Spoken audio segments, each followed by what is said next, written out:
My name's Tasha, and let me tell you about how my world used to be before everything flipped upside down. Back when life was just Dad, Mom, and me, we lived in a big old house with more rooms than I bothered to count. It was peaceful, you know, the kind of place where laughter filled the halls, and there was always some sweet smell wafting from the kitchen. Mom was the heart of our home. She'd wake up singing, her voice floating up the stairs. "Tasha, rise and shine, sweetheart." I'd drag myself out of bed, grumbling like any teenager would, but her bright smile over pancakes made it worth it. Dad, he was the cool one. Always had a joke ready to lighten the mood or a story about his younger days. "When I was your age, I thought I could conquer the world with just a guitar and a bad haircut," he'd say, and we'd laugh, knowing he'd done just fine with a business suit and a level head instead. Life was good. More than good, actually, it was perfect. But as they say, all good things have a way of ending too soon. When Mom got sick, it was like our little paradise started to crumble. I remember the day she told us. We were sitting in the living room, the TV was on but no one was watching. "I have some tough news," she said, her voice steady, but her eyes betraying her fear. "Cancer." That word hit me like a ton of bricks. Dad reached for her hand, and they shared a look, a silent promise that they'd fight it together. The months that followed were rough. Hospitals, treatments, Mom losing her hair, but not her spirit. She'd joke about saving money on shampoo, trying to make it easier on us. But I saw the tears she thought she hid, heard the worry in Dad's whispers when he thought I was asleep. The day we lost her, everything changed. Dad and I, we tried to hold on to each other, to keep the pieces of our shattered family together. "We'll get through this, Tasha. We have to," Dad would say, his voice rough, the bags under his eyes getting darker each day. A year later, Dad brought someone new into our home. Victoria. She was like a whirlwind, sweeping in with her perfect hair and sharp clothes, taking over everything Mom had left behind. The first time I met her, she looked me up and down, a smirk playing on her lips as if she'd already figured me out. She walked around, touching Mom's things, rearranging the furniture. "George tells me you're quite the student. I'm sure you won't mind helping out more around here, now that I'm taking care of things." I remember feeling my fists clench at my sides. Help out? This was my home, not some boot camp she could run. But for Dad's sake, I bit my tongue. "Sure, I can do more." Dad seemed to shrink a bit more each day, his laughter not as loud, his stories not as frequent. He was trying, though, for the sake of what he called moving forward. I wasn't so convinced. The new house was twice the size of our old one, and with that came twice the work. The first day we moved in, Victoria was already barking orders, her high heels clicking menacingly on the marble floor as she directed the movers. Once the movers left, she turned her gaze on me. "Tasha, I expect you to take care of your own space. I won't have time to clean up after you." I was leaning against the doorframe, watching her. "Got it," I muttered, already dreading the long list of chores I knew she'd pile on me. "And dinner should be ready by 6 each evening. I assume you can handle that?" There was a challenge in her voice, like she doubted I could boil water without burning it. As the days turned into weeks, the house felt less like home and more like a fancy prison. Dad was out a lot, trying to keep his business afloat, which left me alone with Victoria and her endless list of demands. "Tasha, the living room is dusty." "Tasha, the silver isn't polished." "Tasha, did you forget the dry cleaning?" It was relentless. One afternoon, Dad finally noticed how tense things had become. He found me in the garden, pulling weeds with more force than needed. "Hey, Tasha, you've been quiet lately. Everything okay?" I threw a clump of weeds into the bin, wiping sweat off my brow. "Just tired, Dad. This place is a lot to keep up with." He looked around, his expression growing thoughtful. "Yeah, it's a lot for anyone. Maybe I can talk to Victoria, see if we can hire some help." I almost laughed. "Good luck with that. She thinks I'm her personal maid." Dad's face hardened slightly, something I hadn't seen in a while. That's not what I intended when we moved here. I'll handle it, Tasha. You shouldn't have to carry all this weight. But despite his good intentions, conversations with Victoria seemed to go in one ear and out the other. She'd nod, smile that tight-lipped smile of hers, and then it was back to business as usual. Tasha, the hedges are overgrown. Tasha, the guest rooms need fresh linens. It was exhausting, trying to meet her standards. But it made me stubborn, too. I wasn't going to let her break me. I'd do the work, keep my head down, and count the days until I could leave for college. The thought of getting out, of finding my own space where no one could tell me how to mop a floor or when dinner should be on the table, that kept me going. But finally, the day came. I was off to a place where my stepmother's voice couldn't reach me, a city miles away where I could start fresh. I packed up early that morning, each suitcase feeling like a brick in the new foundation I was laying for myself. Dad came out to see me off, his face trying to smile, but I could tell he was torn up about it. Tasha, are you sure you've got everything you need? Dad asked, looking over the pile of bags and boxes. And you'll call if you need anything? Remember, the money for your rent and books, it'll be in your account. Check it when you get there. Dad, relax. I'll be fine. I'm just going to college, not Mars. I was trying to keep it light, to make this easier for him, but my own heart was hammering in my chest. The freedom of living alone was everything I thought it would be, and more. My apartment was small, but it was mine. No one to tell me to clean up, no one to report to, just my own space. My classes were tough, but I was tougher. I was determined to make the most out of this opportunity, studying hard and keeping my grades up. It wasn't long before I realized that living on a tight budget wasn't as easy as I'd thought it would be. Money was always on my mind. I didn't go out much, didn't see the point in blowing cash on parties when I had a goal in mind. Instead, I picked up a part-time job at a local cafe. It wasn't glamorous, but it was income, and every little bit helped. One evening, my coworker, Mike, caught me counting my tips for the third time. He leaned against the counter, a smirk on his face. What, you trying to make those bills multiply by staring at them? I rolled my eyes, shoving the cash into my wallet. Just making sure I got everything. Budgeting isn't exactly a thrill. Mike laughed, pulling off his apron as he prepared to close up. You know, you could ease up a bit. Come out with us tonight. We're just grabbing a drink to unwind. I hesitated. It was tempting, but sorry, I can't. Need to save every penny I earn. Maybe next time. I was here to build a future, one where I'd be financially stable enough to never have to rely on anyone, Victoria or otherwise. I wanted to save enough to buy Dad something nice, something to show him how much I appreciated everything he'd done for me.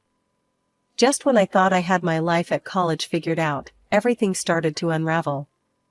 It began with a call that I never saw coming. Victoria was on the other line, her voice cool and detached as she delivered the news that would turn my world upside down.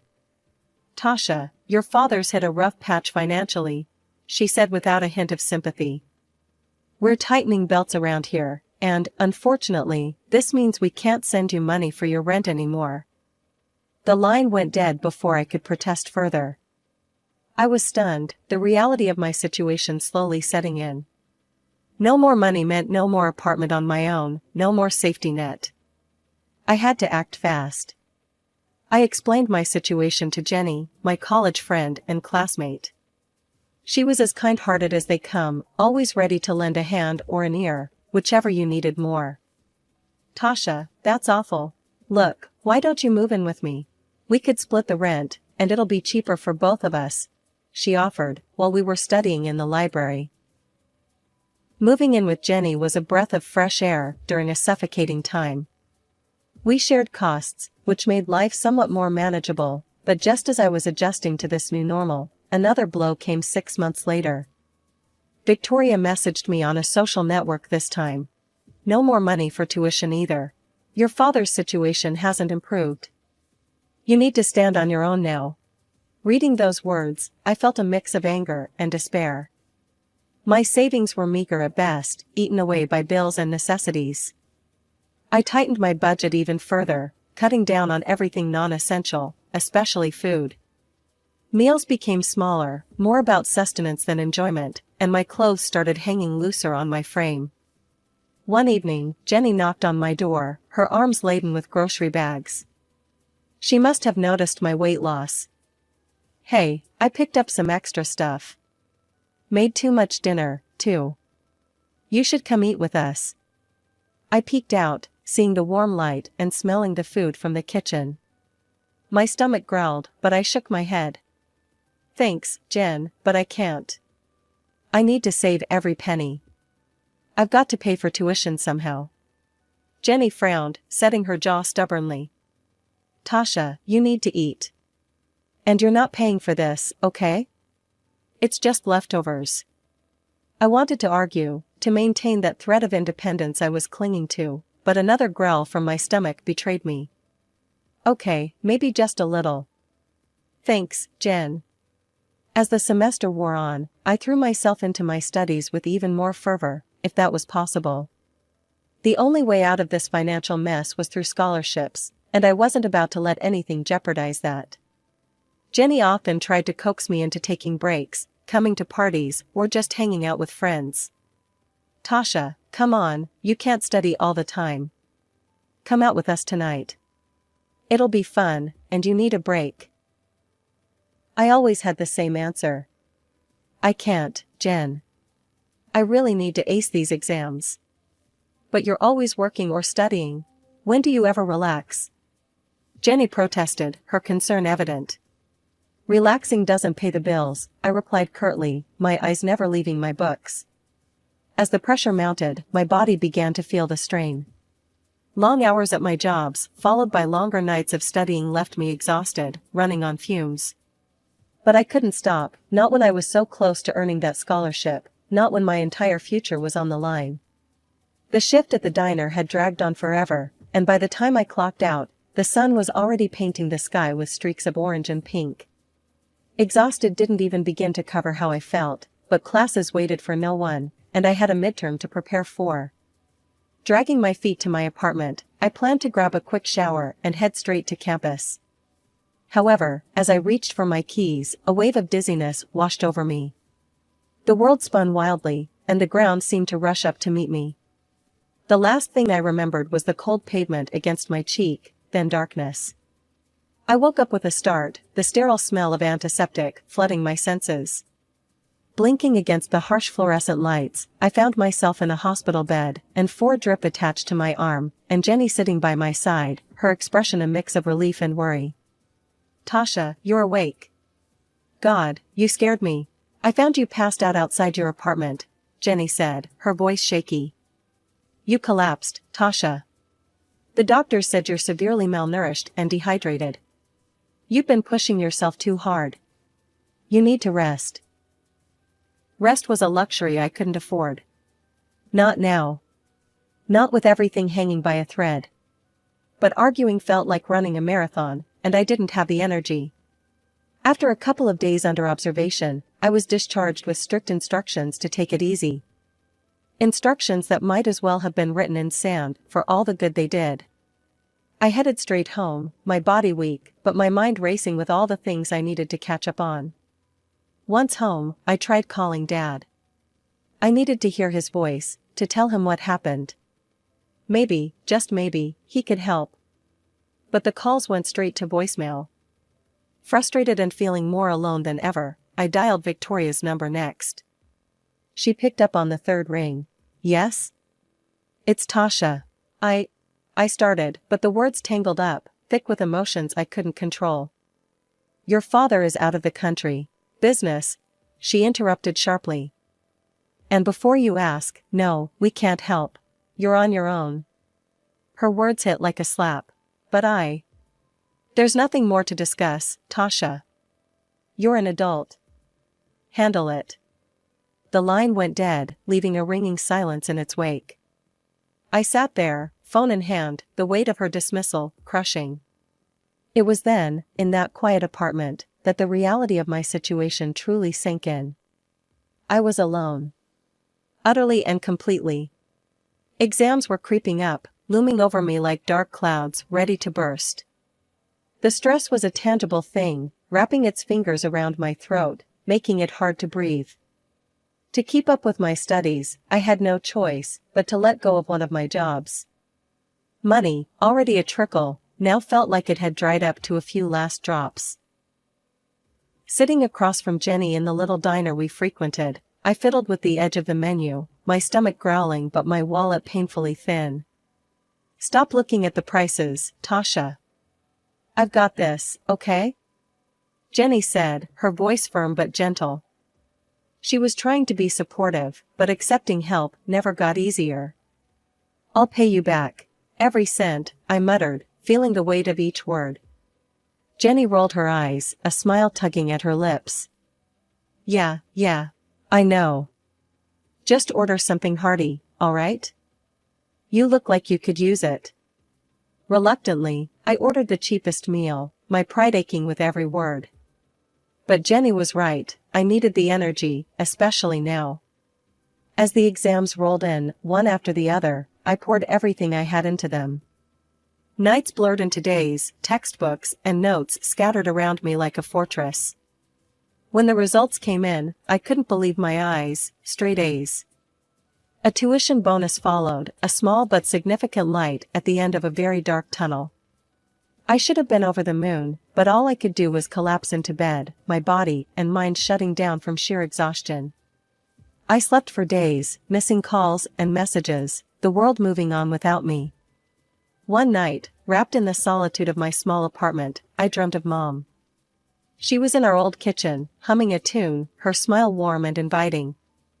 "Tasha, come here, sweetheart," she called, her voice a soft echo of better days. In my dream, I went to her, basking in the feeling of being home, being safe. But as dreams do, it ended, and I woke up in tears, the ache in my chest raw and fierce.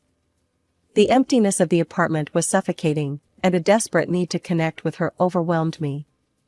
I made a decision then, one that felt like grasping at straws but necessary. I would go back to my hometown, visit her grave, and maybe, just maybe, find some of that peace I saw in my dream. Checking my bank account, I calculated what I could afford, a cheap bus ticket, the cheapest I could find. Work could do without me for a couple of days, I wasn't much use to them or anyone else in my current state anyway. "Jen, I'm going home for a couple of days," I told her over the phone, my voice more steady than I felt. "Home?" There was a pause, and I could picture her brow furrowing in concern. "Are you sure that's a good idea?" "Okay, but call me, alright?" "Anytime, day or night. Promise?" "Promise," I said, feeling a thread of warmth at her concern. The journey back was a blur, my thoughts a tangled mess of memories and what-ifs. As the bus rolled into the familiar streets of my hometown, a mixture of dread and longing settled in my stomach. It was supposed to be a simple visit, a moment to feel close to Mom again, but as I walked among the familiar gravestones, a figure in the distance caught my eye. My heart skipped, tall, with a familiar stoop of the shoulders, kneeling by a grave. My pace quickened, disbelief and hope churning within me. "Dad?" My voice was tentative, almost afraid to shatter the fragile moment. The figure turned, and our eyes met. There was a flicker of confusion, then recognition, and something that looked a lot like sorrow. "Tasha?" His voice broke, raw with emotion. It had been so long. I ran to him, no longer caring about the cold or the tears that had started to spill over. "Dad, what are you doing here?" He rose quickly, nearly stumbling in his haste, and enveloped me in his arms. I was suddenly 5 years old again, safe and cherished. I had a dream about your mother," he confessed, pulling back just enough to see my face. "She told me to come here today." I gasped, the parallel too stark to ignore. I had a dream about her, too. "That's why I'm here." Dad wiped away my tears with an old handkerchief, rough and a bit frayed. Seems like she's still looking out for us, huh? Yeah, seems like it, I agreed, laughter mingling with my tears. We should talk, Tasha. Come back to the house with me, Dad suggested, his tone hopeful yet cautious. I hesitated, images of Victoria's cold stares flashing through my mind. Are you sure? What about Victoria? She'll manage. You're my daughter, and we have a lot to catch up on. His voice held a firmness I hadn't heard in a long time. The ride to the house was filled with an awkward yet comforting silence. When we arrived, Victoria was in the front yard, pruning roses with sharp snips that seemed to echo her mood. Tasha? What are you doing here? She stood up straight, her eyes narrowing as she took in my presence. I stepped forward, bolstered by Dad's presence. I came to see Dad. We have some things to talk about. Dad nodded at Victoria. Why don't you make us some dinner? We'll be inside. Her mouth tightened, but she nodded stiffly and headed inside. Dad led me into the living room, a space that once felt warm but now seemed curated for appearance rather than comfort.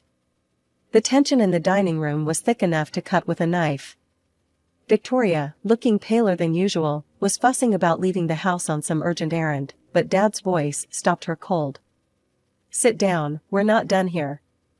Reluctantly, Victoria sat, her hands twisting nervously in her lap. Dad turned his attention to me, his brow furrowed in concern.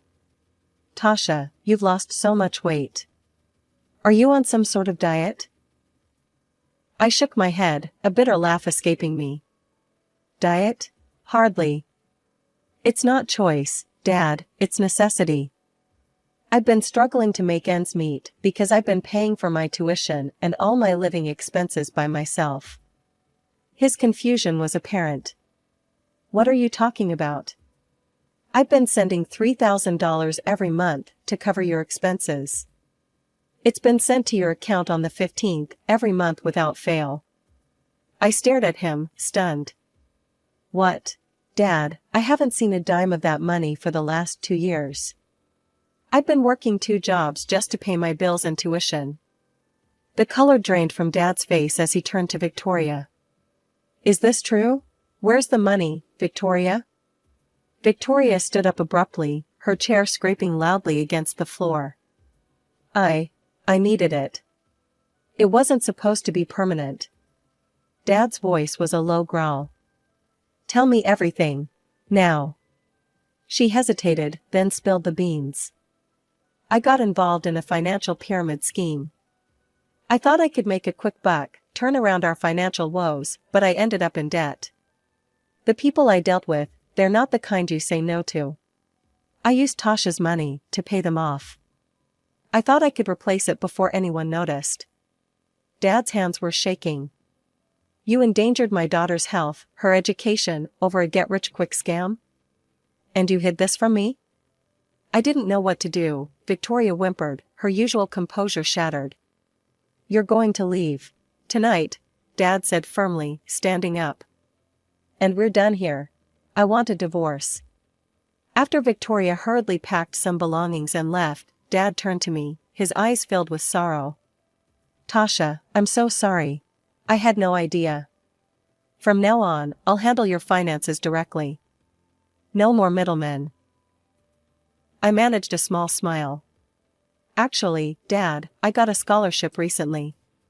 Tuition's covered. His eyes lit up, pride overtaking the anger. That's my girl. Always making me proud. But you deserve a break. How about a vacation? A real one, by the sea. You've earned it. The vacation was like a dream. Blue skies, golden beaches, and the soothing sound of waves. It was a chance to recharge, to put the struggles and pain behind me. I returned with a renewed vigor, ready to tackle my studies with fresh enthusiasm. Now, back at school, I still worked part-time, not out of necessity, but to save up for something special, a gift for Dad, a thank you for everything. Despite the hardships, the challenges, I found myself attending the occasional party with friends, allowing myself to enjoy life, not just endure it. I see you're going out more, Jenny noted one evening as I dressed up. Yeah, trying to find a balance. I guess I'm learning it's okay to have a little fun, I replied, adjusting my earrings. Just don't forget about us when you're famous, she joked, throwing a cushion at me. I won't. Could never, I laughed, feeling lighter than I had in years. As I looked at myself in the mirror, I saw a reflection of someone who'd been through a storm and emerged stronger. I was still careful with money, some habits are hard to shake, but now it was not out of desperation, but out of a desire to build a future I chose. A future that was finally looking bright.